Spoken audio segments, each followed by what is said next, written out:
अस्सलाम वालेकुम, मैं हूं नईम तैयब बोरा नेटवर्क के साथ। आज हमारे जो मेहमान हैं बहुत ही स्पेशल गेस्ट हैं। आकिब जावेद हमारे साथ हैं। 92 की जो हमारी विनिंग टीम थी वर्ल्ड कप की, उसके मेंबर थे। इंडिया के खिलाफ इनकी यादगार बॉलिंग 7 फॉर 37 उनके नाम है। इसके अलावा लाहौर कलंदर के वो डायरेक्टर हैं और क्रिकेट कोच भी हैं। उनसे कुछ माजी की बात करेंगे और कुछ इनके फ्यूचर प्लान्स की बात करेंगे। Thank you very much Aqib भाई, आपने हमें टाइम दिया बोरा नेटवर्क को।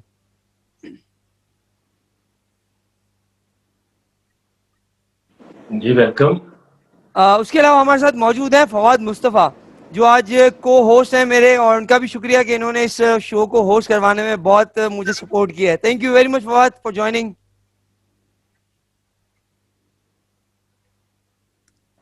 यू मोस्ट वेलकम, बहुत बहुत शुक्रिया। अच्छा आकिब भाई, हम आपसे पहले तो यही पूछेंगे कि लाहौर कलंदर आपकी वो टीम है कि जिससे शायद पीएसएल में सबसे ज्यादा लोग प्यार भी करते हैं और सबसे ज्यादा क्रिटिसाइज भी करते हैं उनकी वो परफॉर्मेंस माजी में ना होने की वजह से। तो इस साल तो बहुत अच्छी परफॉर्म किया आपने, नॉकआउट स्टेजेस में पहुंचे हुए। तो थोड़ा सा बताइए प्लीज, वो जो जर्नी थी, जो पेनफुल जर्नी थी आपके सारे हार्डवर्क के बावजूद, और अब जो आप लोग नॉकआउट स्टेज में खेलने के लिए कराची आ रहे हैं, तो थोड़ा इस बारे में बताइए प्लीज। देखिए, इसके दो पहलू हैं। एक वो जो हम जिस वजह से लोग लाहौर कलंदर को बहुत ज्यादा प्यार करते हैं, वो है लाहौर कलंदर का काम जो 5 सालों में किया है। आप ये सोचें ना कि आपसे लोग कब मुंसलिक होते हैं या करीब होते हैं, जब आप उनके बच्चों के लिए या उनकी जो प्लेयर्स हैं उनके लिए आप कुछ अपॉर्चुनिटीज लाओ, उनकी जिंदगियां बदलने कि ऐसे प्लान्स आपके पास अगर हो। तो हमने 3 साल 3 4 4 साल जो ऑस्ट्रेलिया में हम हर साल प्लेयर्स को लेके जाते हैं, तो उसका एक पूरा कॉम्प्रिहेंसिव एक सिस्टम है जो कि हम गिलगित से लेके कश्मीर से लेके साउथ पंजाब के डेरा गाजी खान और लिया, ऐसी ऐसी हम गए और जहां भी अगर कोई टैलेंट मिला हमने उसको पूरा मौका दिया, उसको ग्रूम किया। सिर्फ हमने तो सारी जिंदगी यही सुना था कि आप जाओ, आप टैलेंट को हर्ट करो और उसको 2 4 हफ्ते 6 हफ्ते अकेडमीज में थोड़ा सा सिखाओ और फिर सिस्टम में वापस भेज दो। तो इसलिए वो प्लेयर कभी वो बनते नहीं थे। तो हमने तो जो आज जो हारिस या दिलबर या सुहेल अख्तर, ये जो प्लेयर्स नजर आ रहे हैं, तो ये मुसलसल 2 2 साल इनके ऊपर हमने मेहनत की हुई है। वो हमारे साथ ही रहते हैं, डाइट प्लान से लेके ट्रेनिंग प्लान्स। वो सिर्फ ईद के ऊपर, 2 जो ईद है उनके ऊपर वो घर जा सकते हैं, क्योंकि ये जो एक एक लॉन्ग टर्म एक काम है। जैसे इतने इतने दूर वो फाटा से भी वो माज खान है, ऐसे बहुत सारे बच्चे हैं कि जो अभी आपको और मजीद भी नजर आएंगे। तो ये वो मोहब्बत है जो लोगों के दिलों में लाहौर कलंदर के लिए। अब जो इसकी दूसरी फ्लिप साइड है वो है आपके पीएसएल के मैचेस। अब जो पीएसएल के मैचेस हैं, इसमें जो ज्यादा काम है वो होता तो कप्तान और प्लेयर्स का है। उसकी एक खास वजह मैं आपको बताता हूँ कि there is a difference between national coaching and franchise coaching. क्योंकि वो आपको तो प्लेयर ही 3 4 दिन पहले वो आते हैं, कोई ऑस्ट्रेलिया से आ रहा है, कोई फॉरेन प्लेयर्स बाहर से आते हैं, और जो पाकिस्तानी प्लेयर्स भी हैं वो 90% या 80% तो वो हैं जो डोमेस्टिक के प्लेयर्स हैं या पाकिस्तान के प्लेयर्स हैं। उनके ऊपर भी हमारा कंट्रोल कोई नहीं है, वही है जो 3 4 दिन पहले हम उनको बुला लेते हैं। हाँ, कुछ है जैसे हारिस है, सुहेल अख्तर है, माज खान है, फरजान है, 5 6 हैं जिनके ऊपर हमारा सारा साल कंट्रोल रहता है। तो आप नेशनल सेटअप में तो 365 डेज जो प्लेयर्स हैं दे आर अंडर कॉन्ट्रैक्ट। आप उनको जब भी बुलाएं, कैंप्स लगाएं, ट्रेनिंग कराएं। वेर थोड़ा सा इसमें ये मुश्किल है, बट हैविंग सेड कि जो कोचेस का रोल है इसके अंदर, जो सबसे क्रिटिकल रोल है वो ये है कि आपने वो जो पूल ऑफ प्लेयर्स है वो किस तरह का सिलेक्ट किया है, और फिर आप ड्यूरिंग द मैचेस जब वो मुश्किल में होते हैं तो आप उनको किस तरह से मोटिवेट रखते हैं, डिसहार्ट नहीं होने देते या मायूस नहीं होने देते। तो ये इसकी 2 रीजन है और 2 पहलू है। आकिब भाई आगे अच्छा आप आकिब भाई, मैं अब एक सवाल आपसे फवाद इनसे आकिब भाई से ये सॉरी पूछ रहे सॉरी हैं कि आकिब भाई जो आप नॉकआउट स्टेज के लिए क्वालिफाई कर लिया है तो क्या प्लान्स हैं उसके लिए? उसके लिए देखिए अभी प्लान यही बना कि 5 तारीख को, क्योंकि पहले ये लाहौर में मैच हो रहे थे, फिर सुना कि ये पिंडी में होंगे, बट अचानक हमें पता चला कि अब ये कराची में हो रहे हैं। तो 5 तारीख को हम सारी जो टीम्स हैं असेंबल्ड हो रही हैं कराची में, और फिर वो 8 से आपको पता 24 आवर्स वो क्वारंटाइन में होंगे सारे प्लेयर्स। एंड देन 8 से ट्रेनिंग सेशंस हैं जिसमें हमने उनको सजेस्ट किया है कि अगर 4 टीमें हैं तो जो पहला मैच हो, अगर हमारा पेशावर से है तो उससे पहले हमें कराची और मुल्तान से एक प्रैक्टिस मैच दे दे, और फिर हम कोई 3 दिन की प्रैक्टिस कर लें, क्योंकि बहुत सारे ऐसे प्लेयर्स हैं कि उनको मौका नहीं मिला पिछले 5 महीने से उस तरह की कंपैरेटिव क्रिकेट खेलने का। कुछ लकी है जो पाकिस्तानी प्लेयर्स इंग्लैंड भी खेल आए, अभी भी नेशनल T20 भी खेल रहे थे, या उससे पहले बाद में अभी जिम्बाब्वे से भी खेलेंगे, बट बहुत सारे ऐसे हैं कि जिन्होंने अभी तक कोई उस तरह की प्रैक्टिस भी नहीं की। सो आई थिंक अगर 5 तारीख से असेंबल्ड हो रहे हैं, फिर 8 से लेके 13 तक 5-6 दिन है जिसमें आप थोड़ा बहुत जो है गेन कर सकते हैं एज प्लेयर। जी अच्छा आप आकिब भाई, मैं आपको एक चीज बताता चलूं यहाँ पर कि हमारा बोरा कम्युनिटी ने एक बड़ा ही खूबसूरत स्पोर्ट्स कॉम्प्लेक्स कराची के बिल्कुल सेंटर में बनाया हुआ है, नादियत बुरहानी। अच्छा, वो एक ऐसी जगह है कि जहाँ पर आपको प्रॉपर जिम है, क्रिकेट और उसके अलावा भी बहुत सी स्पोर्ट्स रिलेटेड एक्टिविटीज आप वहाँ पर कर सकते हैं। अच्छा, लाहौर कलंदर ने ऑलमोस्ट सारे पाकिस्तान में प्लेयर्स डेवलपमेंट की पे काम किया है और डिफरेंट जगहों पर। आपसे जो मेरी पास में भी बात हुई थी, आप लोग इंटरेस्टेड थे, कराची में भी करना चाह रहे हैं। सो अगर आप उस जगह को देखें आके, और अगर कुछ हो सके तो बड़ा ही एक जबरदस्त काम हो जाएगा, बिकॉज आपकी जो जो चीजें हैं, जितनी मेरी आपसे बात हुई है, वो चीजें वहां पर अवेलेबल हैं। सो अगर आप देखें और उस जगह पे कोई काम हो सके तो ये कराची की क्रिकेट और पाकिस्तान की क्रिकेट के लिए बड़ा अच्छा होगा अगर आप लोग लाहौर कलंदर वहां पर आए। डेफिनेटली आप, मैंने वो देखी जो वीडियोस आपने भेजी, तो जिम तो बाकी ये खुद भी कह रहे थे और मैंने देखा भी बहुत ही जबरदस्त है। बाकी देखिए अभी प्रॉब्लम ये हो रही है कि अब आपको वो जो ऑटोमेटिकली हमारे जैसे लोग जो गलियों मोहल्लों सड़कों पार्क्स में खेल के प्लेयर बन जाते थे, अब आपको ऐसे प्लेयर्स नहीं मिलेंगे। उसकी वजह ये है कि आप, हम तो सड़क पे खेल लेते थे, कभी कभी थोड़ी 10 मिनट बाद या 20 मिनट बाद कोई गाड़ी गुजरती थी। आज तो आप सड़क को पार नहीं कर सकते पैदल, तो पार्क्स में आपको कोई जाने नहीं देता, वहां लिखा होता है घास पर चलना मना है। वक्त बदल गया है। अब हमें इसको एक इंस्टीट्यूट की तरह लेना चाहिए।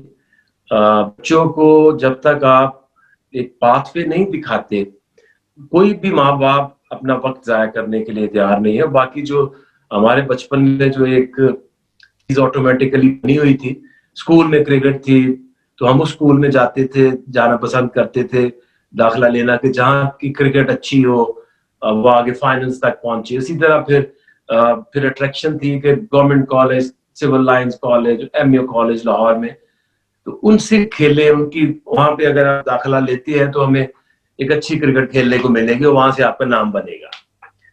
और उसके बाद अट्रैक्शन ये होती थी कि और कुछ भी नहीं होगा तो आपको कहीं ना कहीं नेशनल बैंक या PIA या UPL, अलाइड बैंक, आपको एक जॉब सिक्योरिटी मिल जाएगी सारी जिंदगी के लिए।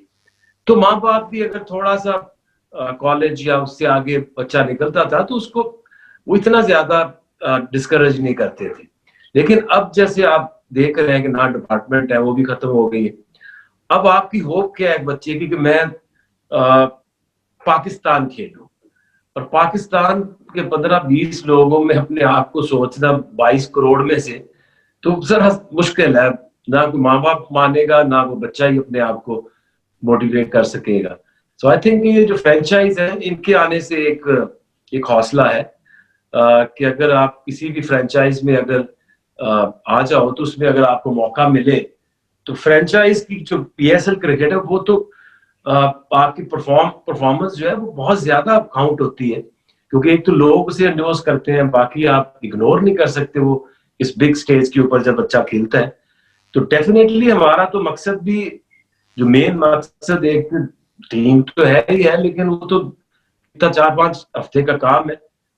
उसके अलावा जो हम सारा साल काम करते हैं, पहले हमने ये सारा डेवलपमेंट किया, हम लोगों के शहरों में जाते थे, बट अब उससे हम, क्योंकि हम कुछ लोगों को ही लाहौर में रख के ट्रेन कर सकते हैं, तो इसीलिए हमने ये सोचा है कि जो मेन आपकी सिटीज है, अगर 5-6 तो हमने आइडेंटिफाई कर भी लिए हैं, अभी उनको अनाउंस भी किया है, पर अभी कोविड आ गया, उनके ऊपर हम काम भी कर रहे हैं। तो अगर कराची में 1 या 2 सेंटर भी हमारे हो तो वो भी कम है, क्योंकि आपको एक सेंटर में आप कितने 200-250-300 बच्चा अकोमोडेट कर सकते हैं। तो इसी तरह से मैं यही समझता हूँ कि आप जब तक एक बच्चा रेगुलर उस सिस्टम के अंदर रह के 2 साल मेहनत ना करे तो उस लेवल पे जा नहीं सकता, क्योंकि आपकी जो नॉर्मल क्लब क्रिकेट या एकेडमीज है वहां आप अपने बच्चे को भेजें, आपको 15-20-25-30 बॉलें वो खिला के वो वापस घर आ जाएगा, बाकी वो सारा दिन वहां खड़ा है। तो हमारे कॉन्सेप्ट ये है कि अगर एक बच्चा अपना स्कूल के बाद ट्रैवल करके आपके पास आया है, तो हम उनको यहाँ लाहौर में 1000 to 1200 ball per day batsman को खिलाते हैं, ताकि उसको कोई फायदा तो हो खेलने का। जब तक वो बैटिंग नहीं करेगा for the longer period time, कभी भी नहीं वो प्लेयर बन सकता।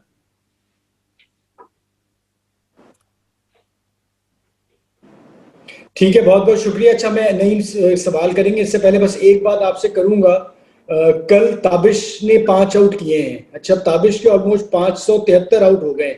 ठीक है, उनकी जो बात की जाती है कि जी बॉल की वो रीड नहीं रही, ये नहीं रही, वो नहीं रही, बट आप समझते हैं कि एक आदमी जो हमने माजी अभी देखा है हाल में कि एक T20 मैच पे पाकिस्तान की कैप बांट दी गई है, कि ताबिश खान डिजर्व करता है पाकिस्तान का कलर उसके साथ लगे। 573 आउट किए, और ये पाकिस्तान की फर्स्ट क्लास तारीख के वाहिद बॉलर हैं जिन्होंने 573 आउट कर लिए हैं 570 से ऊपर, और उन्हें पाकिस्तान का कलर नहीं मिला, और अब ऑलमोस्ट 1-2 साल और हैं। सो आप इस बारे में क्या कहेंगे? देखिए, उस एक चीज तो हमेशा से मैं समझता था कि वो एक अच्छा स्विंग और सीम बॉलर है। तो ऐसे टूर स्पेशली जो जहां आपको लगे कि आप साउथ अफ्रीका जा रहे हैं, या इंग्लैंड में भी कुछ ऐसी जगह है जहां पे बॉल मूव करता है, वेयर एज न्यूजीलैंड में काफी अच्छा वो साबित हो सकता है, उसको तो पहले 4-5 साल पहले खिला देना चाहिए था, क्योंकि अब तो कोई जवाब नहीं है। क्योंकि पहले तो ये था और डाउट रहता भी है कि जब आप ये जो लोकल क्रिकेट बॉल लगा देते हैं डोमेस्टिक के अंदर, तो उससे पता नहीं चलता कि इस बॉलर में जब कोकापुरा इसको बॉल मिलेगी तो कितना मूव करेगा ये। बट अभी तो कोकापुरा है, उसने अभी मूव किया, तो साबित होता है कि वो एक जेन्युइन टेस्ट बॉलर है, जिसमें लंबे स्पेल वो कर लेता है, दोनों तरफ मूव कर लेता है। बट अगर आप पेस की बात करते हैं तो ये जो आपके अभी पाकिस्तान से जो आपके सीम बॉलर है, क्या नाम है उनका, अब्बास। तो अब्बास की भी तो स्पीड 120s लेट 20s में ही रहता है। वो आसिफ भी ऐसा ही था। तो आपको एक बॉलर स्विंग बॉलर चाहिए होता है, आपको तीनों वकार यूनिस नहीं चाहिए होंगी, आपको तीनों शुएब अख्तर नहीं चाहिए होंगे। जो राइट जो कॉम्पोजिशन होती है वो डिफरेंट तरीके के 3 बॉलर अगर आपके होंगे, या 4 बॉलर, एक स्पिनर भी होता है, तो तभी आपको ज्यादा फायदा होगा। सो आई थिंक कि उसको मौका देना चाहिए। न्यूजीलैंड का टूर आ रहा है जनवरी में। आप समझते हैं कि उसमें अब यही कुछ सीरीज ऐसी रह गई हैं जहां पर इस किस्म के बॉलर्स को यूज किया जा सकता है? आप समझते हैं उसे चांस मिलना चाहिए अगेंस्ट न्यूजीलैंड, इन न्यूजीलैंड? बिल्कुल, जो टेस्ट मैचेस होते हैं हमने खिला के भी देख लिए अपने जो यंग लॉट है। देखिए, T20 और one day is a different thing, क्योंकि T20 में आपके सबसे बुरे बॉल पे आपको विकेट मिल सकती है और आपके बेस्ट बॉल को छक्का लग सकता है। तो उसमें आप रिस्क ले सकते हैं। कोई भी आप बॉल कर दो, शॉट कर दो, थोड़ा सा अगर आपका कंट्रोल हो तो आपका सक्सेस रेट के काफी ज्यादा चांसेस है। लेकिन जो टेस्ट मैच है उसमें तो आपको प्लान करके आउट करना है, एक्सपीरियंस चाहिए। हमने मूसा को देखा, हमने अभी ये जो नसीम शाह को देखा, तो ये जल्दी टेस्ट मैच में जल्दी नहीं आप कर सकते। सो आई थिंक जो जितने भी एक्सपीरियंस बॉलर्स एक्सपीरियंस लेके खेले हैं तो उन्होंने परफॉर्म किया ज्यादा। आसिफ ने भी 3-4 साल जो खेली डोमेस्टिक, सुहेल खान भी इन्होंने डिले किया उसको पहले। जब वो उसका डेब्यू हुआ था कराची में आई थिंक अगेंस्ट श्रीलंका, वो जब से जो आखिरी टूर था दहशतगर्दी से पहले, तब उसका डेब्यू हुआ था। उसके बाद बीच में बहुत ज्यादा उसको साइड लाइन कर दिया गया, तो वो भी डिले हुआ। और ये तनवीर अहमद भी पहले खेल सकता था, क्योंकि जब उसे बॉलिंग आ गई थी। मुसीबत ये है कि जो फोर्डी में परफॉर्मेंस देते हैं वो उनकी विकेटें, अभी ताबिश की ये विकेटें क्यों हाईलाइट हुए हैं कि ये टीवी के ऊपर आया, लोगों ने देखा है। तो पहले भी बेचारे इतने इतने आउट करके, वो पिंडी का बॉलर है left arm pacer Waqas Masood, नहीं दूसरा एक है जिसके बारे में काफी बात होती है, उसको नहीं खिला, सदफ हुसैन। अब वो बेचारे आउट करते हैं लेकिन उनको देखता कौन है? सिलेक्टर्स भी हार्डली ग्राउंड्स में होते हैं, या अगर आप एक बंदा आउट कर रहा है तो उसके पीछे भेजें लोग, उसकी वीडियोस बनाएं, उसको कंपेयर करें। सो आई थिंक ये टीवी पे मैच आने से फायदा तो है। अब जो परफॉर्मेंस करेगा, अगर वो टीवी के ऊपर आ रहा है तो पूरी दुनिया उसके ऊपर बात करेगी। अच्छा आकिब भाई, आप जिस एरा के अंदर खेले, आपको सेलेक्ट भी इमरान खान ने ही किया था, फिर जिस एरा में आप खेले आपके साथ सारे वो सुपरस्टार्स होते थे उस वक्त ना, वसीम अकरम हो गए, वकार यूनुस, इंजमाम, मोइन खान और आप खुद माशाल्लाह। तो उस एरा में एक बहुत ही सुपरस्टार्स और कॉम्पिटिटिव प्लेयर्स होते थे सारे। आप कैसे मवाजना करते हैं उस वक्त का स्टैंडर्ड और आज जो हमारे पास, अगर हम रियलिस्टिक बात करें तो सुपरस्टार्स नहीं है, तो आप उस टाइम को इस टाइम से कैसे कंपेयर करते हैं? देखिए उसमें अगर इसमें एक एलिमेंट है कि हमारे बचपन में हम देखते थे ना कि हॉकी के प्लेयर्स भी होते थे तो वो हमारी उंगलियों पे गिने हुए होते थे। आप क्रिकेट के प्लेयर होते थे तो वो भी उंगलियों के ऊपर गिने होते थे। प्लेयर आता था, खेलता था और लंबे अरसे तक खेलता था। अब की अगर आप कंपैरिजन करें तो एक टूर के ऊपर एक प्लेयर को टेस्ट मैच खेलना पड़ता है, वनडे खेलना पड़ता है और T20 खेलना पड़ता है। तो वो उसकी जो एक हीरोइज्म है वो बरकरार रखने के लिए बहुत कम ऐसे प्लेयर्स हैं कि जो इसे मर्ज करके आए, जैसे विराट कोहली है या धोनी है, बाबर आजम है पाकिस्तान के अंदर, स्मिथ है ऑस्ट्रेलिया में। तो 2-2, 3-3 एक टीम में 2-2, 3-3 से ज्यादा आप नहीं हो सकते, क्योंकि वो टेस्ट में अच्छी परफॉर्मेंस देता है तो वनडे में या T20 में उससे परफॉर्मेंस नहीं होती। तो लोगों को जो डाउट है, लार्जर देन लाइफ जो इमेज है, वो एक तो बहुत ज्यादा क्रिकेट होने की वजह से आप जो इम्पैक्ट है, जैसे हमने शारजा में खेला मैच, उसके बाद फिर 6 महीने बाद शारजा में मैच होना है, या एक सीरीज हुई उसके बाद बीच में 2-3 महीने का गैप है, तो वो जो परफॉर्मेंस थी उसका जो इम्पैक्ट है वो लॉन्गर पीरियड तक रहता था। और इतनी ज्यादा जो चेंजेस भी नहीं हुई, क्योंकि लकीली अगर आपको एक कप्तान अच्छा मिल जाए और वो 10 साल तक कप्तान रह जाए तो एक तो वो टीम बना जाता है, दूसरा उस टीम की परफॉर्मेंसेस भी अच्छी रहती हैं। तो की इज योर कैप्टन। जिस एरा में जिस टीम को एक अच्छा कैप्टन मिला और वो 8 से 10 साल कैप्टन रहा, या 6 से 7 साल, इंडिया और हमारा कोई कंपैरिजन नहीं होता था 90s में। बट जब वो सौरव गांगुली आया, क्योंकि वो थोड़ा सा तगड़ा था, पीछे से भी उसको सपोर्ट भी थी कलकत्ता से, एसोसिएशन से, तो वो काफी अरसे तक कप्तान रहा। वो एक इंडिया को एक नई टीम बना के गया। और उसके जाते बाद में धोनी आ गया, फिर धोनी इतने अरसे तक कप्तान रहा, तो आप देखिए कितने वो सुपरस्टार बना गया। इसी तरह से 90s में अगर देखें तो जो ऑस्ट्रेलिया की पॉन्टिंग और उससे पहले जो क्लार्क, जो काफी अरसे तक कप्तान, अगर कप्तान ज्यादा देर रहेगा, क्योंकि हमारा क्रिकेट बोर्ड, हमारे सिलेक्टर्स, हमारे कोचेस तो बदलते रहते हैं, अगर कप्तान एक है तो वो अपनी टीम जो तोड़ने नहीं देता।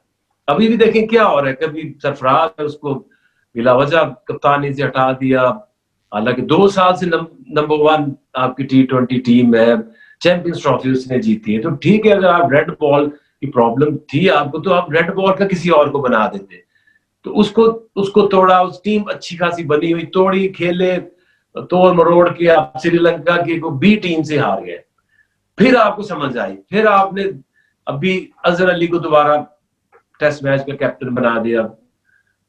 कोई वजह नहीं थी, आगे बढ़ना था तो पेशान मसूद या रिजवान टाइप को प्लेयर लाते, उसको बनाते, लगता कि फ्यूचर है, 8-10 साल आगे हम सोच सकते हैं।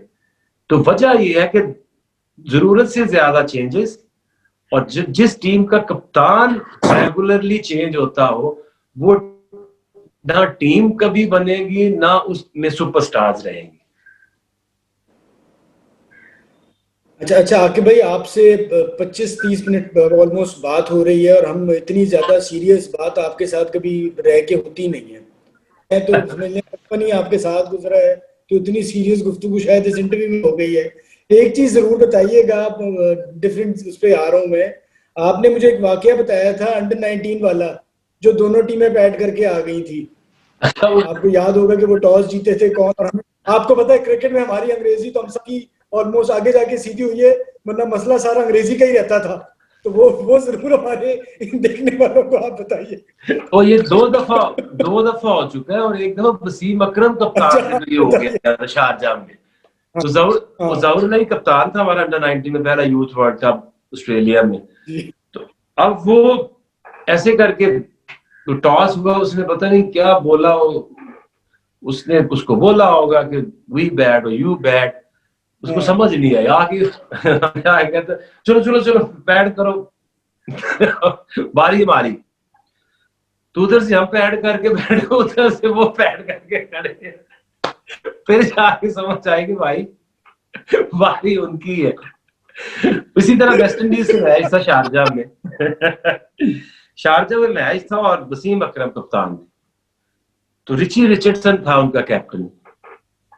ऐसे टॉस हुआ, उसने भी टॉस जीता, और पता नहीं उसने, उनकी बड़ा सख्त एक्सेंट होता है, टाइम्स नहीं पल्ले पड़ता, उसने कुछ कहा हमारे तो वसीम अकरम में कहता चलो अब बैटिंग आ गई साड़ी, अब इधर से सईद अनवर और आमिर सुहेल बैठ करके निकले, और वो असल में ना वो जो ड्रेसिंग रूम था ना बाहर, वो सीढ़ियां सी होती थी बाहर बैठने के, और मिक्स बैठते थे दोनों टीम में, और उसके अंदर ड्रेसिंग रूम थे। वो तो शुक्र है कि वो अंदर ही पता चल गया, जब वो अंदर वो जो डेस्मंड हेन्स था शायद, और रिची रिचर्डसन, जब वो पैड करके निकले उधर से सईद अनवर वो निकले, तो उन्होंने बाहर के पूछा कि टॉस कौन जीता था, वो जीती है, हमारी बॉलिंग है। फिर उनको रिक्वेस्ट थोड़ी की जल्दी जल्दी कि पहले ना बाहर चले जाना, बाहर फील्डिंग कोई नहीं है ग्राउंड के अंदर, तो जल्दी जल्दी हमने एक वो वाला बूट पहन के, दिन के लिए एक प्लेयर पता नहीं सिंगापुर या बैंकॉक में कहां फंस गया था, तो खाना मसला हो गया था, तो उधर भूखा रहा था, मेन्यू से ऑर्डर नहीं कर पा रहा था, मेन्यू से ऑर्डर नहीं कर पा रहा था, 2 दिन जो फंस गया था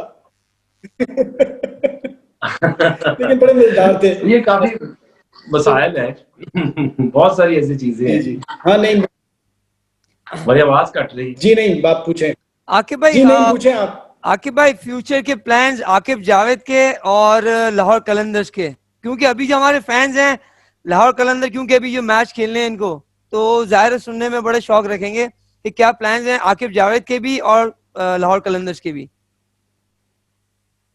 देखिए जो सीजन था हमारा वो शुरू तो फिर उसी तरह हुआ था, हारने से दो मैच हारे, फिर एक जीते, फिर हार गए, बट एंड में जो काफी अच्छी परफॉर्मेंसेस आए, और अगर आप देखें सारी जो टीमें हैं उनमें से अगर पाकिस्तान में जो प्लेयर्स खेल रहे हैं तो कलंदर के 4 in form very effective players अभी पाकिस्तानी टीम में भी हैं। उसमें हफीज है जो बड़े अच्छी फॉर्म में है, फखर अच्छी फॉर्म में आ गया, शाहीन और हारिस। तो ये जो 4 प्लेयर्स हैं इनका बहुत बड़ा इम्पैक्ट है। उसके बाद हमारा जो कैप्टन है सुहेल, उसके ऊपर तो हमें बहुत ज्यादा हमेशा से कॉन्फिडेंस है। और इसके अलावा जो फॉरेन प्लेयर्स हैं उसमें बेन डंक ने जिस तरह से परफॉर्मेंस दी है, सम पटेल ने दी है, डेविड वीजा ने दी है, लिन ने जिस तरह 1-2 मैच में नई इनिंग्स खेली है। सो आई थिंक और अगर देखा जाए तो जबरदस्त टीम कॉम्बिनेशन इस दफा बना है लाहौर कलंदर का। अच्छा आखिर में बस आपसे सिर्फ ये होगा मैसेज उन बच्चों के लिए कि जो क्रिकेट खेलना चाहते हैं और एज अ प्रोफेशन लेना चाहते हैं, कि आप होता ये है कि आजकल बड़ा शॉर्टकट और वो हो गया है कि जी बस T20 में 4 खेलूं, उसकी वीडियो डालूं और कोई PSL की टीम मुझे ले ले। सो ये इतना ही आसान है या इसके लिए क्या कुछ करना पड़ेगा? और जरूर मेहनत अगर जारी रखें तो सब कुछ ही हासिल हो सकता है। आप क्या कहेंगे अगर कोई आदमी क्रिकेटर बनना चाहता है प्रोफेशनल? देखिए इसमें रिस्क तो है, तो इसलिए अपनी जो पढ़ाई है उसको मत छोड़े।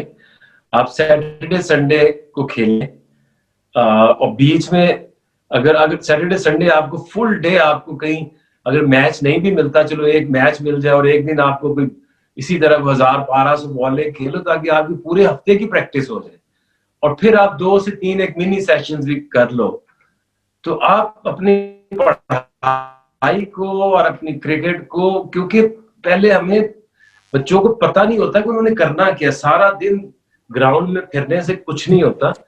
आप पौना घंटा 1 घंटा बैटिंग कर लो तो अब जो टेक्नोलॉजीज है आपके पास, बॉलिंग मशीन्स है, अब डिफरेंट अब थ्रो डाउन्स है, तो आप बहुत सारी प्रैक्टिस कर सकती हो। जो टाइम मैनेजमेंट इज इम्पोर्टेंट। और ये जो लोग हैं जो क्लब चलाते हैं, एकेडमी चलाते हैं, उनको बदलना होगा, उनको फैसिलिटीज बढ़ाएं, क्योंकि हम पहले यहाँ पे हायर करते थे फैसिलिटीज, उसमें हमें बहुत सारी प्रॉब्लम आती थी। अब हमने वहां पे 14 प्रैक्टिस पिचेस हैं, उसमें 7 हमारे पास बॉलिंग मशीन्स हैं, और फिर वो बच्चा जो आएगा तो उसने हर एक स्टेज से गुजरना है, तो उसको पता भी नहीं चलेगा, उसने हर एंगल पे 200-200 बॉल खेल लिए। तो 1200-1300 बॉल जब बच्चा एक खेलेगा, अगर आप देखें महीने में नहीं खेल सकता वैसे। तो अपनी रूटीन्स को अगर हम थोड़ी सी इसमें साइंटिफिक चीजें लेकर आए तो बहुत जल्दी एक बच्चा जो है वो 5 साल का काम जो है ना वो 6 महीने से 1 साल में कर सकता है। ओके, अच्छा आकिब भाई, जिस तरह फवाद ने कहा ना, तो मैं भी यही कहूंगा आपसे, रिक्वेस्ट एज ए लाहौर कलंदर के आप डायरेक्टर भी हैं, कि कराची में जब भी आपका प्लान हो, हमारा जो इदारा है नादिल बुरहानी वो बिल्कुल ओपन है, और किसी तरह से भी अगर आप हमारी सर्विसेज लेना चाहें, हम बिल्कुल ओपन है इसके लिए। जी बिल्कुल, अभी हम कराची आ रहे, लकीले आ ही रहे हैं, तो हम उसका जरूर विजिट करेंगे और डेफिनेटली हमारी सर्विसेज आपके लिए हाजिर है, क्योंकि ये जो जॉइंट वेंचर्स हैं, क्योंकि आप देखें तो PCB की तरफ भी देखता हूं, तो जब वो कोई चीज बनाना चाहते हैं तो वो सबसे पहले इतनी बड़ी बिल्डिंग बनाएंगे। भाई जो चीजें ऑलरेडी डेवलप हुई हैं कम्युनिटी के अंदर, उनके साथ जाके जॉइंट वेंचर्स करो, ताकि वो जो चीज है वो एक सेल्फ सस्टेन मॉडल हो और आपको बार बार इन्वेस्टमेंट्स ना करनी पड़े, और जब वहां से आप ग्राउंड बना के निकलते हैं तो बाद में वहां पे हमारा कुत्ते फिर रहे होते हैं। तो इसलिए एस्टैब्लिश जगहों को अपनाओ, जॉइंट वेंचर्स करो, और आएंगे तो आपको भी बताऊंगा कि आप इसमें और क्या कर सकते हैं, कि जो अडॉप्ट अ स्कूल, एक स्कूल अडॉप्ट आप करो, जिनके पास ये ग्राउंड्स है वो एक स्कूल को अडॉप्ट करें, उनको फैसिलिटेट करें, मिलके वो भी उसमें इन्वेस्टमेंट लाएं, और सैटरडे संडे स्कूल लीग शुरू करें 6 से 8 महीने वाली, जिसमें बच्चा हर सैटरडे संडे वो इंडिया की तरह, श्रीलंका की तरह, हमें भी को पता चलेगा हमारे बच्चे ने जी आज 250 कर दिया या 300 कर दिया है, इस तरह से चेंज आ सकती है। चलो अच्छा। आते हैं, हमारा प्लान जो लाहौर का बनाया हुआ हमने स्कूल का, यूनिवर्सिटी का और ये हाई परफॉर्मेंस सेंटर का, तो कराची में आते हैं तो आके साथ मिलके ये काम करते हैं, जो कि और तो मुझे नहीं लगता कि किसी से होगा। नहीं नहीं, बिल्कुल हाजिर है। इंशाल्लाह। लास्ट में मैं आकिब भाई आपका बहुत बहुत शुक्रिया, आपने बोरा नेटवर्क के लिए टाइम निकाला, उसके लिए बहुत शुक्रिया आपका। Thank you for having me और और फवाद गुड आपका लक। भी, और फवाद का भी शुक्रिया कि यानी फवाद almost- फवाद ने इस शो को होस्ट करवाने के लिए और जो कंडक्ट करवाने में फवाद मुस्तफा का बहुत इंपॉर्टेंट रोल है। लास्ट में मैं हमारे व्यूअर्स को बहुत यही बहुत कहूंगा कि अगर आकिब जावेद के साथ हमारा शो अच्छा लगा हो तो आप हमें अपने कमेंट से जरूर आगाह कीजिएगा। देखते रहिएगा Bora network. Thank you very much.